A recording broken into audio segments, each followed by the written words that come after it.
The witch told me years ago. She promised me 3 children. She promised me they'd die in gold their shrouds. There's a detail hidden in the books that changes the way you see Cersei's 3 children forever. Tyrion, the man who knows the Lannister family better than anyone because he spent his whole life studying the people who despise him, has a habit of separating the children in his mind. When he thinks about Tommen and Myrcella, the 2 gentle ones, the 2 decent ones, he thinks of them as Jaime's children. But Joffrey is only ever Cersei's son, never Jaime's, Cersei's. As if the cruelty that defines Joffrey could only have come from one parent. As if whatever goodness exists in the Lannister bloodline, whatever fragment of decency Jaime carries beneath the armor, found its way into the 2 children Cersei barely raised, while the one she poured herself into became her concentrated worst. Now, the subscriber who requested this video asked whether Joffrey, Myrcella, and Tommen mirror Jaime, Cersei, and Tyrion, but with opposite personalities. And the answer is yes, but not in the way you'd expect. It's not a clean one-to-one swap. It's more like a prism. The same Lannister light hits 3 children, and each one refracts a different color. And the fascinating part is that every child is defined not by which parent they resemble, but by which parent they invert. I mean, let's start with the obvious one. Joffrey is Cersei, not a reflection, a distillation. Every ugly trait Cersei possesses, Joffrey has in its purest, most undiluted form. The arrogance, the cruelty, the paranoia, the absolute conviction that wearing a crown makes you untouchable. Cersei at least understands politics, at least knows when to smile, at least has the intelligence to play the game, even if she plays it badly. Joffrey has none of that. He's Cersei with the filter removed. He's what happens when you take a narcissist's worldview and hand it to a child who has never been told no. So, here's what's interesting about that pairing.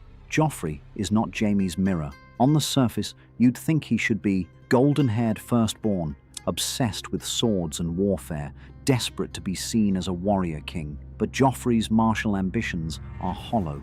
When the Battle of the Blackwater comes, he runs. Cersei sends Lancel to pull him off the walls, and he goes without protest. The boy who played at war his entire life flees the first real fight he faces.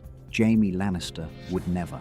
Jaime fought his way through an entire war, killed the Mad King with his own sword, and lost his hand, and kept fighting anyway. Joffrey wears the armor, but has none of the courage inside it. He's not Jaime inverted. He's Jaime's surface, without Jaime's substance. And that distinction matters, because it tells you what Cersei actually passed down. The performance of power, not the reality of it. Look, now let's talk about Tommen, because Tommen is where the mirror gets heartbreaking.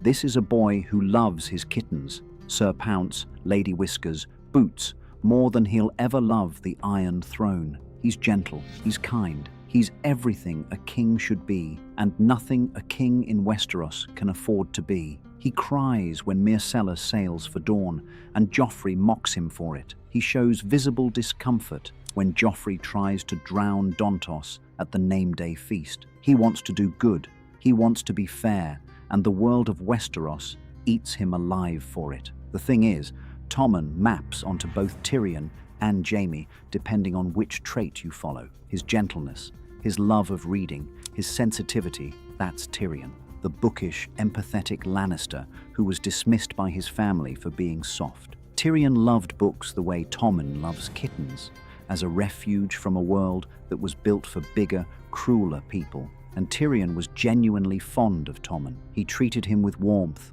played with him, influenced him in ways Cersei never bothered to. In a family where kindness was treated as weakness, Tyrion and Tommen are the 2 members who had it anyway. Well, but there's another reading. Tommen also mirrors Jaime's better nature. The Jaime who pushed a boy out a window and spent the rest of the series trying to become someone who wouldn't. Jaime is fundamentally decent underneath the reputation. He killed the Mad King to save 500,000 people and never told anyone why. He went back for Brienne and the bear. He rode north to fight the dead when Cersei refused. Tommen has that same decency, but without any of Jaime's armor, literal or figurative. He's Jaime's goodness, exposed to the elements, unprotected, and it destroys him. Tommen is what Jaime would be if Jaime had never learned to fight back, right? And that's the tragedy.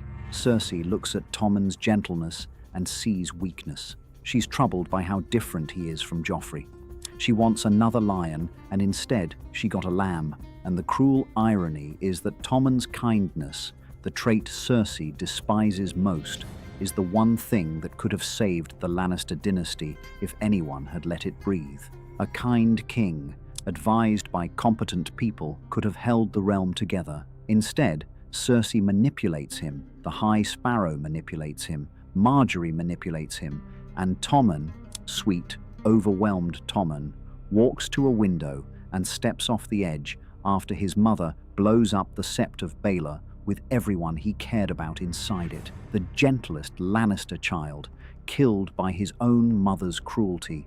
Cersei's shadow swallowing Jaime's light. You see, and then there's Myrcella. Myrcella is the most fascinating mirror of all because she reflects parts of every Lannister sibling and inverts the worst of one of them completely. Actually, Tyrion says it best. In the very first book, he observes that Myrcella has all of her mother's beauty and none of her nature. That's not a throwaway line. That's the entire character description. Myrcella looks like Cersei. She carries herself like Cersei.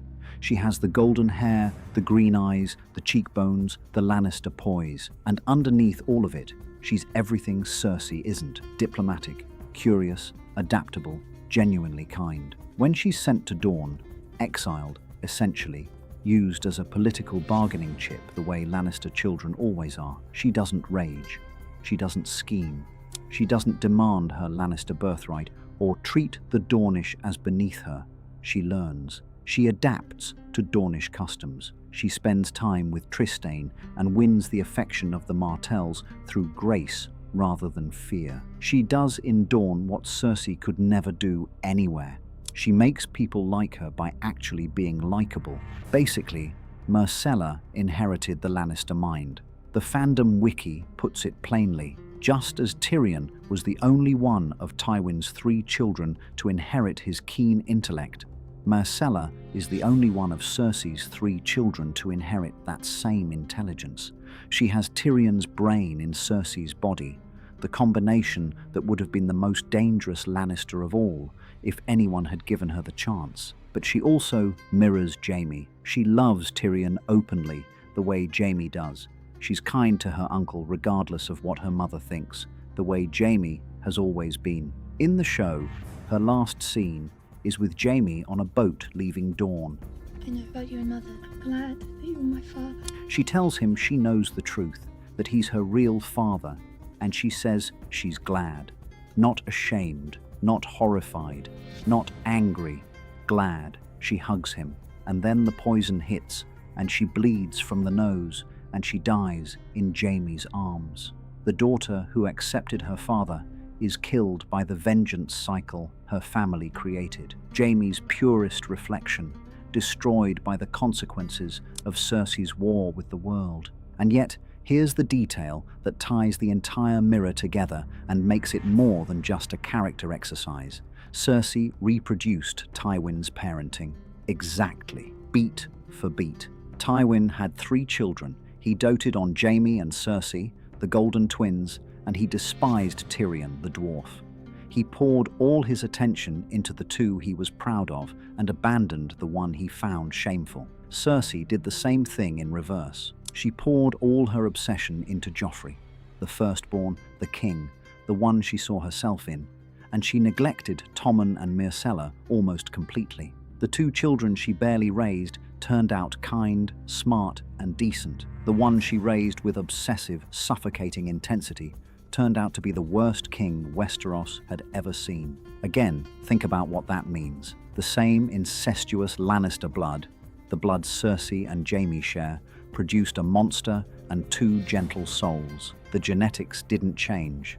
The environment did. Joffrey was smothered by Cersei's love, a love that was really just narcissism with a maternal costume. Tommen and Myrcella were raised by servants, scepters, and the occasional kind word from Tyrion. and they turned out better for it.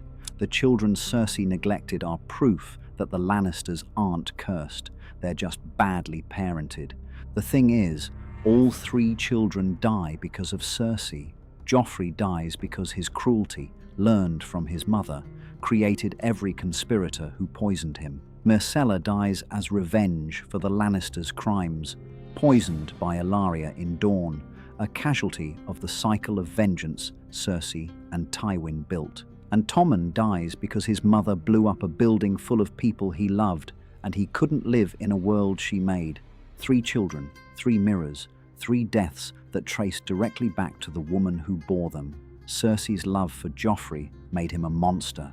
Her neglect of Tommen and Myrcella made them decent people, and her ambition killed all 3. You know, there's a prophecy Cersei received as a child from a witch named Maggy the Frog. And you will have 3. Gold will be their crown. Gold, their shrouds. She was told all 3 of her children would die before her. She spent her entire life trying to prevent it, and every single thing she did to protect them. The scheming, the wars, the alliances, the murders is what got them killed. The prophecy didn't doom Cersei's children. Cersei doomed Cersei's children. And the mirror tells you exactly how, by raising one in her own image and abandoning the other 2 to become the people she should have been. Technically, the Lannister children are the show's clearest nature versus nurture experiment. Same parents, same blood, same golden hair, 3 completely different human beings, and the one who was most carefully raised turned out the worst, while the 2 who were left alone turned out the best. That's not a coincidence. That's the thesis. The Lannisters aren't a family destroyed by enemies. They're a family destroyed by themselves, generation after generation, parent after parent, mirror after mirror, all the way down. So the next time you watch Tommen play with Sir Pounce, or Myrcella hug Jaime on that boat, or Joffrey sneer at the world from a throne he didn't earn, remember what you're seeing. You're seeing 3 versions of the same family. 1 raised by a monster, 2 raised by accident, and all 3 proof that the cruelest thing Cersei Lannister ever did wasn't killing her enemies. It was loving her children the way Tywin loved his.